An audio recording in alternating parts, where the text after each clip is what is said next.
Okay, class, today we're going to be talking about my favorite topic, free trade. So first, let's go over some cases for free trade. The first case is that under free trade, consumers and producers allocate resources most efficiently. This is because market prices aren't distorted by government. So national welfare of a small country is highest with free trade. With restricted trade, consumers pay higher prices and consume too little while firms produce too much. So here you can see that on a supply and demand graph where you have these distinct triangles with production distortions and consumption distortions. You can see the world price with and without tariffs.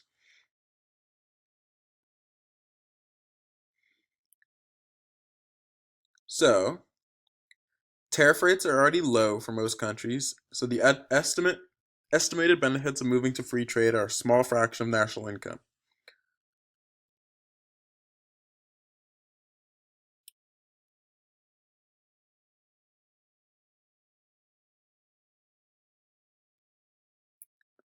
So, additionally, free trade allows firms to take advantage of economies of scale. Protected markets limit gains from economies of scale by inhibiting the concentration of industries. Too many firms enter the protected industry, and the scale of production of each firm becomes inefficient. Additionally, there's competition and opportunities for innovation, these dynamic benefits. This allows entrepreneurs the incentive to seek new ways to export or compete with imports. There's also more opportunities for learning and innovation.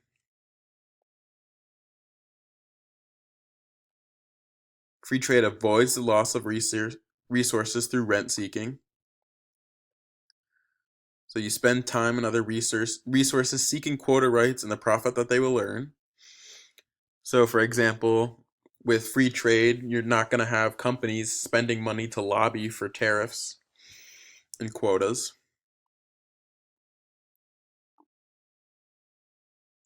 So, the political argument for trade says that free trade is the best feasible political policy.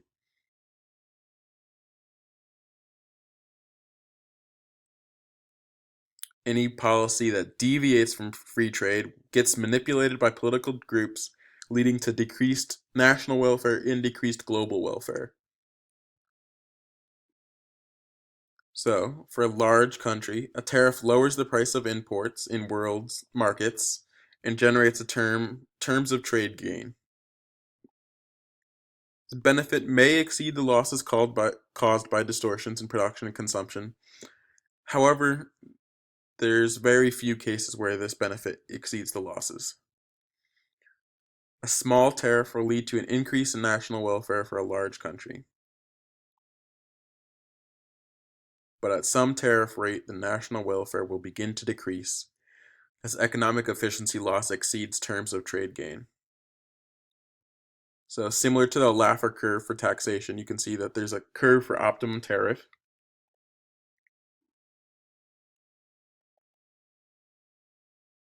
Tariff rate that completely prohibits imports leaves a country worse off, but an optimal tariff that maximizes national welfare. So we have an export tax, which is a negative export subsidy. This prohibits exports, leaves a country worse off, but an export tax rate may exist that maximizes national welfare through terms of trade.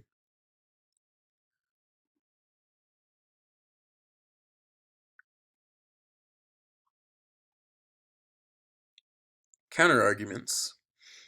For some countries like the US, an import tariff could improve national welfare at the expense of other countries. This argument ignores the likelihood that other countries may retaliate. A second argument against free trade is called domestic market failures. This is probably the most popular argument against free trade.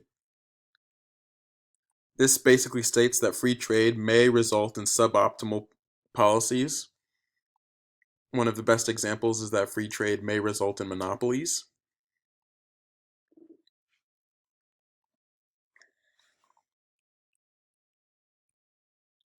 Types of market failures include persistent underemployment, persistent underutilization, and property and rights not well defined or well enforced. The property rights there is key. In order for free trade to work, you have to have solid property rights. Types of market failure include technological benefits for society discovered through private production, environmental costs. So the environmental cost is the tragedy of the commons argument. And then sellers not well informed, so there's an asymmetric information problem. Economists calculate the marginal social benefit to represent the additional benefit to society from private production. With market failure, this is not accurately measured. It's possible that when a tariff increases domestic production, the benefit to domestic society will increase due to market failure. Here's the graphical argument. Some more cases. Another case is called the theory of second best. This is that government intervention distorts market incentives in one market may increase national welfare by offsetting the consequences of market failures elsewhere. This is basically internalizing externalities. Counter-arguments to that. Economists supporting free trade argue that domestic market failures should be corrected by a first best policy, a domestic policy aimed directly at the source of the problem. So, if underemployment is the problem, then cost of labor or production of labor-intensive products could be subsidized by the government.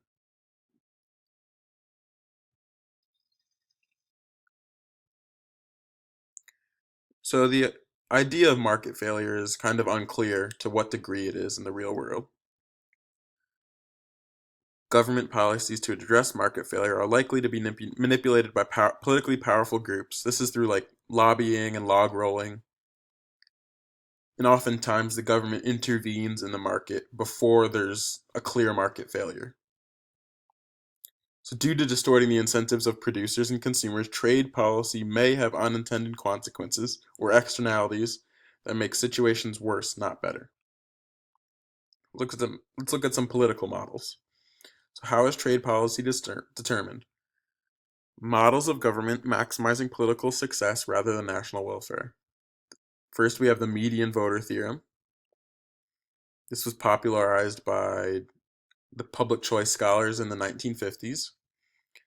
We have collective action. This was popularized by economist Mancur Olson in his book, The Logic of Collective Action, where he talks about the propensity of free riding in collective action. So we have a model that combines aspects of collective action and the median voter theorem. More broadly, this falls under the branch of public choice economics. So we have the median voter. This is a prediction that in democracy, a two-party democracy, they pick their policies to court the voter in the middle of the spectrum, because that's the voter that will determine the outcome of the election. So, suppose that the level of a tariff rate is a policy issue. Line up all the voters according to the tariff rate they prefer, and then you pick the median. Assumptions of the model is that there's two parties. The objective of each party is to get elected. So policies that will be promoted will be ones that cater to the median voter. So we have political competition. So this is more on the median voter theorem. So rather than going towards what makes economic sense, politicians are going to be going towards what gets them the most votes. Collective action problem. While consumers as a group have an incentive to advocate free trade, each individual consumer has no incentive because his benefit is not large compared to the cost and time. So this is called rational ignorance.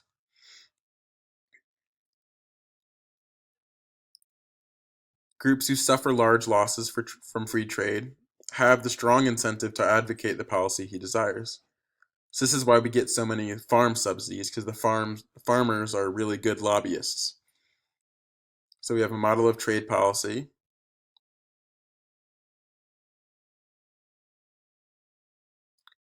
So while politicians are wanting to win elections, they're catering to the median voter. At the same time, they require funds to run campaigns. So they're suffering from a collective action problem because they're catering to special interests. So which industries are protected? Agriculture is the biggest one. Clothing is another big one. So we have international negotiations. So the tariff rates decreased substantially. And much of this is due to international negotiations, whether it's GATT, the WTO, NAFTA. Here's a graphical exposition of this. So multilateral negotiations mobilize exporters to support free trade if they believe exports will expand.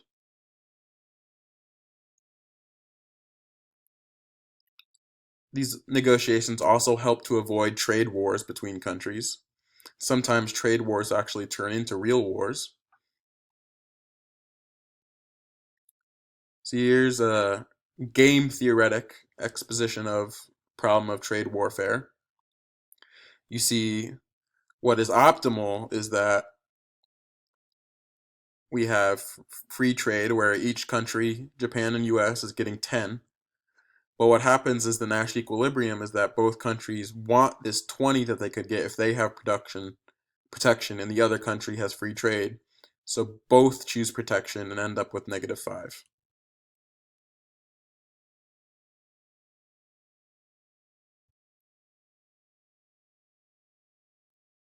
Here's kind of that in plain English. So in 1930, the United States passed a terrible act called the Smoot-Hawley Act, which increased tariffs substantially.